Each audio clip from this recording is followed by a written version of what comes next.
So maybe in a little bit more response to your first question, because stereotypes, and especially as it comes to marketing, and you said it's marketing, right? It's the message that's being presented in mainstream media. Do our brains love easy access to information? Yes. Yeah. I think we are wired to our brains use a lot of energy, so we like to have very quick, easy lines to understanding our world around us. Yeah. So I think prejudice in that regard, in that kind of prejudgment, because we're constantly trying to process information and make sense of what we're seeing, I think that can be more of a wiring in humanity, the way that we're organized biologically. To take the easy route. Exactly. But those stereotypes, when we talk about things like race prejudice or gender or ability, status, I think the stereotypes are informing those prejudices, right? I mean, if we never had racism, for example, maybe our prejudice would be along the lines of something else, right? But that's a whole other conversation. We brought this bias in toward certain groups over time, and that became part of our cultural tapestry. But if it had not, then perhaps we would have used something else. Might still have bias that we create on our own from an experience. So getting back to the subjectivity of it all. Yes. Just interaction with someone else or something like dogs, like little dogs. Oh, yes. I have a bias against little dogs. Did you have an experience? I did, actually.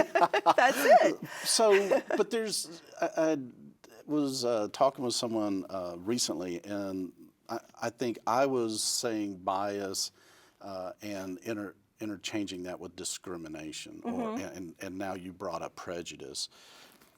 Can you help me understand? I don't think that I should be using them interchangeably now. Like the internet and World Wide Web. Technically, they're different, right? But who wants to get into that level of detail? But I do want to be more accurate, especially since this is such a big part of the conversation today. Yes. In the world, not just here. Certainly. And I think that is what's getting lost in the national conversation as well, is honestly, and this is a strong opinion, but I think a lot of people don't know what the heck they're talking about when they get on Twitter and they get on the news and they start talking.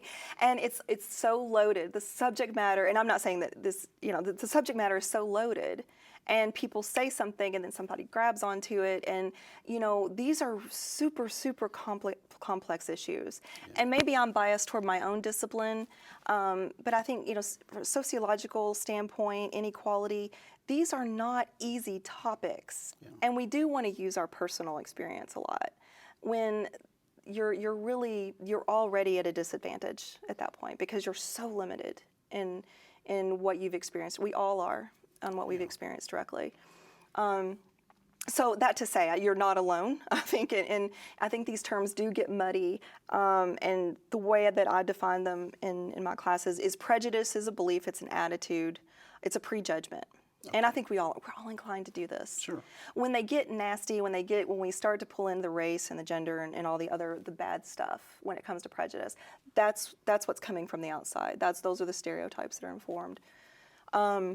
Discrimination is an action, okay. That's when you are, and that's informed by your prejudice, certainly. Right. So they're not so far apart, but there is that nuanced difference. So to have a prejudice or a bias, either learned or experienced, having that is maybe part of the human experience, but acting upon it. Yeah. I mean, you go from even, understanding that you might feel a certain way, acting on that belief in a negative, that's. Yeah, then you're in problematic waters. Gotcha. Okay. So dealing, and if we can deal with the thought part of it, preventing some of the action part of it, I guess. I mean, I don't. I guess one of the things that I am interested in is a discussion on diversity, and so and what that what is that, and you know, what's I guess what's the one of the questions I have about, so like when we say diversity, what are we really talking, just really basic, and I know you probably, this is like Yeah. 101, but you know, Not help at me all. understand, because I wasn't able to take your class, so and when you get into the public discourse about it, all these terms get thrown around like Yes. crazy, and I kind of, honestly, it's like I have to step back and maybe even shut it out a little bit because I don't know what's going on. I feel, as you say, overwhelmed with all the information.